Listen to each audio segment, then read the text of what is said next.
Gabriel Bello Diaz, and I am a bunch of things, to be honest. I'm the Youth and Teen Program Manager at Pratt.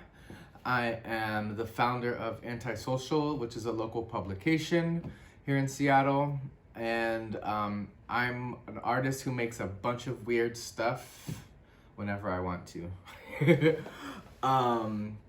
My background is I'm Puerto Rican, and I grew up mostly in New Jersey, right outside of Philly. And that was kind of the launch of where I thought about, my mom always telling me, hey, education is your way to get out of here and kind of do your thing. And so growing up, I decided I want to be an architect. I went to school in Boston, got my bachelor's in architecture engineering.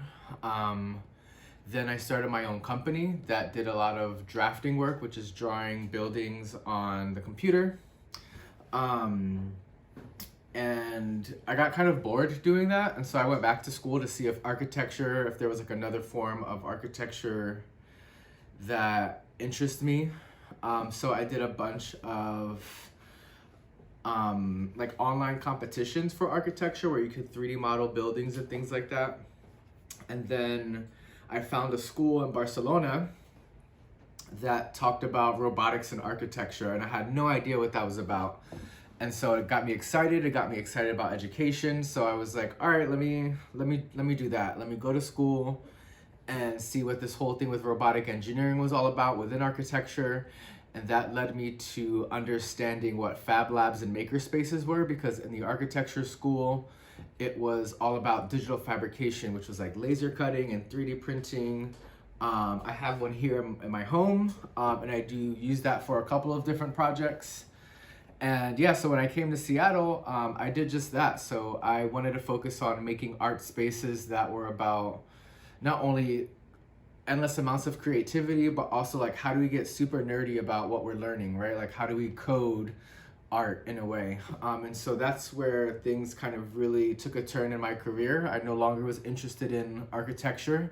I became really interested in education and providing educational opportunities for youth that looked like me, and that I grew up with. And so it was just a lot of things that I wanted to provide for youth education. And a lot of it was just having youth have access to the things that I had to spend money and go to college for. And instead I wanted to bring all that to the actual classroom. So when I came to Seattle, I became a engineering teacher for Federal Way Public School, specifically at Taft Academy and then Taft at Sahali. And I was working there for about 5 years, and then I switched to become a full-time artist because I was using a lot of the 3D printing and laser cutting in my artwork. A lot of it's like laser cutting into leather and making cool backpacks, things like that. And then I landed a job with Pratt Fine Arts Center, which is where I'm at now, facilitating a lot of cool classes for youth and teens at Pratt. And that's kind of what I do now daily. That's mostly my 9 to 5, if you want to say that. Aside from doing the stuff at Pratt, I still work with artists in the community. So like I said, I did the publication. I have them here. So this is an actual publication magazine that you can hold. And for me, it really was important to highlight artists of all different backgrounds. So I focus on highlighting BIPOC, Black, Indigenous, and people of color, along with LGBTQAI folks, and making sure that our voices, our faces are part of the conversation when we talk about, the elevation in our community, who's hustling and doing what. I just love those stories. And I love to support the people that are involved in those stories. So that's kind of where my career is right now.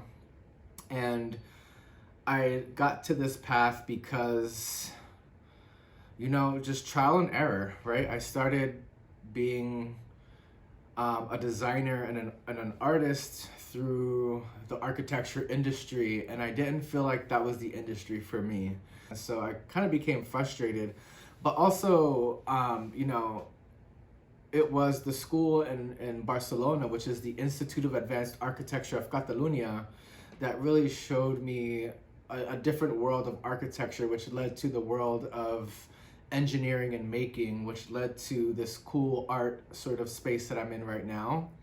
And so yeah, so that's kind of me in like a really short summary of my journey of where I came from. And I think right now where I'm at is continuing to participate in community collaborations, along with diving deeper into my own artistry, and specifically going back into like my roots of being Puerto Rican, and how do I use my research and history of who I am and who my family is into infusing that with the work that I do personally as an artist.